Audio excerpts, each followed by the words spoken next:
Ang Pangulong Duterte, ang most voted Philippine leader ng 2016. At ang kanyang anak, Vice President Sara Duterte, ang most voted Philippine leader naman ngayong 2022. I would like to manifest na gusto ng sambayanang Pilipino ang pagdurog niya sa mga kriminal, durugista at NPA na terorista. Kaya sila ibinoto at patuloy na mahal ng mga Pilipino. Kaya gusto natin ng patas na hearing. Sana sinama natin dito ang libo-libong mga magulang na ang mga anak ay biniktima ng mga durugista. Ang mga ordinaryong Pilipino na naglalakad galing trabaho, tapos sinaksak o pinatay ng adik. What happened? Transfer sum of... Nangyari? You wish me to explain? Nang dumaan lang ako, Mr. Chair, sabi niya, di ba bayan muna ka? O, so ano ngayon? Speak louder, speak louder, speak louder. Here, so Congressman Drixie Cardema, you are recognized. Thank you, Mr. Chair. Good evening po. Just a manifestation. This is a manifestation. Yes, Okay. Chair. Please proceed. Tayo ditong mga kinatawan ay ibinoto lamang ng ilang libong Pilipino. Ngunit ang kasama natin ngayon ang Pangulong Duterte, ang most voted Philippine leader ng 2016. At ang kanyang anak, Vice President Sara Duterte, ang most voted Philippine leader naman ngayong 2022. I would like to manifest na gusto ng sambayanang Pilipino ang pagdurog niya sa mga kriminal, durugista at NPA na terorista. Kaya sila ibinoto at patuloy na mahal ng mga Pilipino. Kaya gusto natin ng patas na hearing. Sana sinama natin dito ang libo-libong mga magulang na ang mga anak ay biniktima ng mga durugista. Ang mga ordinaryong Pilipino na naglalakad galing trabaho, tapos sinaksak o pinatay ng adik, lahat ng mga kababaihan, na kahit pati infant na babae ay ginahasa na ng adik. Libo-libo rin ang kanilang mga magulang at mahal sa buhay na wala dito ngayon. Awang-awa ang mga Pilipino sa mga inuseteng pamilyang na ito, kaya niluklok ng bansa ang Pangulong Duterte. Ang drug war ng Pangulo ay policy lamang. Hindi ito natupad kung hindi ito pinondohan ng Kongreso ng 6 na taon. Majority pa nga dito sa mga kinatawan ay naka-Duterte fist pa nung buong 6 na taon eh. Ang Duterte Youth Party List po ay patuloy na naninindigan sa Pangulong Rodrigo Duterte at pangalawang Pangulo, Sara Duterte, na naglingkod ng maayos, dumurog sa mga durugista, kriminal at NPA na terorista para proteksyonan ang milyon-milyong Pilipino. Bakit wala nag-iimbestiga dito o nag-iimbita sa atin sa sobrang raming Pilipino na biniktima ng mga durugista? And lastly, sa mga kongresista na kaalyado ng mga NPA, mahaya naman tayo sa topic ng pagpatay dahil kayo mismo, hindi kayo nagsasalita sa pagpatay ng NPA sa mga pulis, sundalo at mamayang Pilipino. Pati rin po sa mga natitirang resource persons na gustong mag-abogada papuntang ICC, si Attorney Maria Cristina Conti, na kandidato ngayon ng Bayan Muna Party List. Kasama po ang inyong katabi na si Nery Colmenares ng Bayan Muna. Sa NPA, nire-recruit ang mga kabataan para pabagsakin ang gobyerno at pumatay ng mga pulis, sundalo at tropa ng gobyerno. Di nyo naman kinokondena ang pagpatay nila.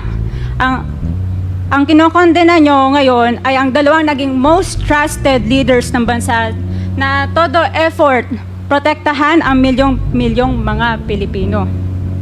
In support sa advocacy sa Pangulong Duterte, ang Duterte Youth Party List ngayon, Kongreso, ito, ang kaisa-isang nagpapanukala ng pagbalik ng death penalty para sa mga rapist, kidnappers, durugista at terorista. In behalf of the Duterte Youth Party List, kami ay nagpapasalamat sa todong suporta ng Pangulong Duterte at VP Sara Duterte sa mga tropa ng gobyerno at sa pagdurog nyo sa mga kriminal, durugista at NPA na terorista. Yun lang po. Maraming salamat po, Mr. Chair. At Thank you, magandang gabi po. Congresswoman. Salamat, Cardema. Mr. Chair. Bawal po pumalakpak dito. Kung gusto niyo pumalakpak, doon kayo sa labas. Maaari ba? Mr. Chair, Wala hong bastusan dito, ha? Sige, Congressman Acop, you're recognized. thank you, Mr. Chair. I beg to disagree with my colleague. Kasi bata pa siya. Ako, I have given up my life for this country. The former president is only 2 years older than I am. But I have been fighting for this country. I was a member of the Philippine Constabulary and became a policeman after Republic Act 6975 was enacted. This statement of my colleague betrays her ignorance. Kung gusto po niya na magpa-imbestiga, mag-file siya ng resolution and maybe refer to the appropriate committee to be fair with her. She is a congressman. She knows the rules. However, your statement or your statements betray your ignorance of our rules here in this House of Congress. So I beg to disagree, Mr. Chair, na sila lang ang nakikipaglaban at marunong makipaglaban sa kalaban. As I've said before, I have given the most part or most years of my life fighting the enemy of this country. Thank you, Mr. Chair. Thank you, Congressman Acop. Yes, let me emphasize na wala pong may monopolya ng pagmamahal sa bayan dito. Pare-parehas po tayo rito. And following the suggestion of Congressman Acop, kung meron kayong gustong paimbita, mag-attend kayo ng hearing.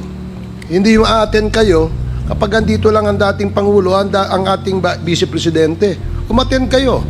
This committee hearing, this Quadcom, makes announcements of all its hearings. And from here on, we want to see you in our hearing, and please submit to the committee secretary all the persons you want to be invited. Wala hong ano yan. Wala hong ano yan. Kung sino yung gusto niyang imbitahan, pwede po yan. Gusto ko lamang pong liwanagin na wala hong may monopolyo sa pagmamahal sa bayan dito. Hindi kayo, hindi kami. Pare-parehas tayo nagmamahal sa bayan. Pare-parehas tayo nagseserbisyo eh. Diba? Huwag niyong sabihin mas magaling kayo. Dahil kami, hindi naman namin sasabihin magaling kami. Pero kung pagmamahal sa bayan, pare-parehas tayo. Huwag niyong sosolohin yan. Dahil magagalit si Congressman Dan Fernandez. Anyway, Mr. Chair, Mr. Chairman. Mr. Chair, Congressman Abante and then Congressman Senior Deputy Speaker Gonzales. Congressman Abante. katulad din po ni Congressman Romy Acop, gusto ko ring sabihin ang ilan sa aking talambuhay. 1986, I think, Mr. Chair, it's better that we What happened? transfer some of... Ano nangyari? You wish me to explain. Nang dumaan lang ako, Mr. Chair, sabi niya, di ba bayan muna ka? O, so ano ngayon? Speak louder, speak louder, speak louder. Nang dumadaan ako, Mr. Chair, ang sabi ni Mr. Cardema, di ba bayan muna ka? Tumatakbo ka sa eleksyon. So sabi ko, marami namang congressman dito tumatakbo sa eleksyon. Bakit kami ang minimension mo? Okay, sige po. So yun Maraming na naman salamat po po. ang ano ko. Maraming salamat. Our hearts beat to the city streets. We began to feel the fire.